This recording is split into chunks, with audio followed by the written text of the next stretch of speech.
Nous allons traiter le sujet sur la polygamie. Que dit le Coran à propos de la polygamie?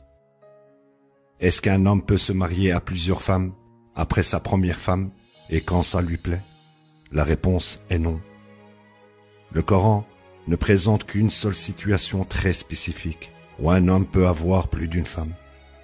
Dieu nous conseille qu'il est mieux d'être marié à une seule femme à un moment donné. Avant de présenter le point de vue coranique sur ce sujet, il faut préciser que les musulmans ont gravement corrompu les lois de Dieu dans le Coran pour permettre aux hommes de se marier à volonté jusqu'à 4 femmes, en oubliant totalement les conditions établies par Dieu pour cette concession. Ils justifient cela en fabriquant des excuses ridicules, comme en affirmant que les hommes ont des besoins sexuels plus importants que les femmes, et donc que Dieu leur a fait des concessions.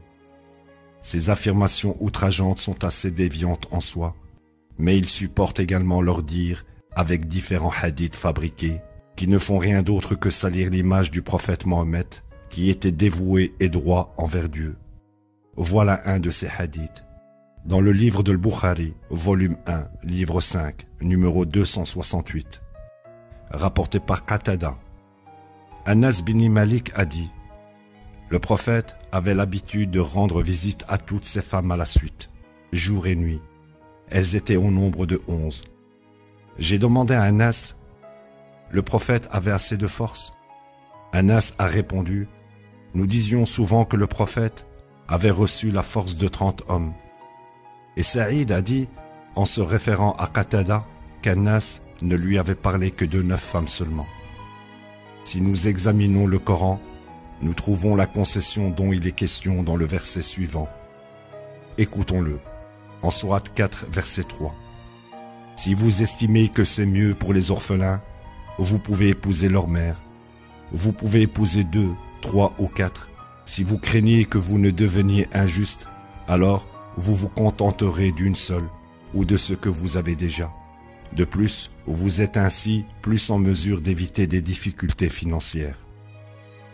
On remarque immédiatement que le verset commence par le mot « si », qui est une particule du conditionnel. Donc, ce qui suit le mot « si » est une condition qui doit être remplie pour que la suite du verset soit possible. Cela signifie que si un homme ne supporte aucun orphelin ou n'est pas chargé de protéger les possessions des orphelins, alors il ne lui est pas permis de se marier avec plus d'une femme. Si un homme supporte des orphelins ou agit comme un tuteur envers eux, alors prendre une seconde femme dans le but de prendre soin des orphelins est permis. Dans le verset suivant, Dieu parle des orphelins, de la protection de leur argent et avertit contre le fait de consommer leur argent injustement. Écoutons le verset. En Sourate 4, verset 2. Vous céderez aux orphelins leur bien qui leur revient de droit. Ne substituez pas le mauvais au bon et ne consumez pas leurs biens en les combinant aux vôtres. Ceci serait une grave injustice. Dieu parle aux hommes qui ont la charge de protéger les orphelins et leur argent. Si un homme a le pouvoir d'accomplir la tâche de tuteur et de protecteur de leurs biens, alors il lui est permis de manière juste de se marier avec une autre femme de son choix.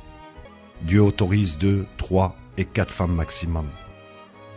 Il faut bien préciser ici que cette concession n'est autorisée que pour le bénéfice des orphelins et non pour permettre aux hommes une vie sexuelle variée, comme les hypocrites l'affirment. Il faut aussi prendre en compte les paroles très importantes du verset 3 de la Sourate 4. Écoutons-le. Mais si vous craignez de ne pas être juste avec celle-ci, alors vous vous contenterez d'une seule, ou ce que vous avez déjà. Ces paroles doivent être mises en corrélation avec le verset 129 de la Sourate 4. Écoutons-le. Sourate 4, verset 129. Vous ne pouvez jamais être équitable en ayant affaire à plus d'une femme, peu importe les efforts que vous faites. Donc, ne soyez pas si partiaux au point de laisser tomber l'une d'elles, en ne la laissant ni jouir du mariage, ni la liberté d'épouser quelqu'un d'autre. Si vous rectifiez cette situation et maintenez la droiture, Dieu est pardonneur, le très miséricordieux. Il devient dès lors évident que Dieu décourage très clairement la polygamie. Dieu n'autorise cela que sous des conditions très strictes. Et même quand ces conditions sont satisfaites, Dieu conseille encore de ne prendre qu'une seule femme. Wassalamu alaikum, chers frères et sœurs. Bonsoir à toutes et à tous.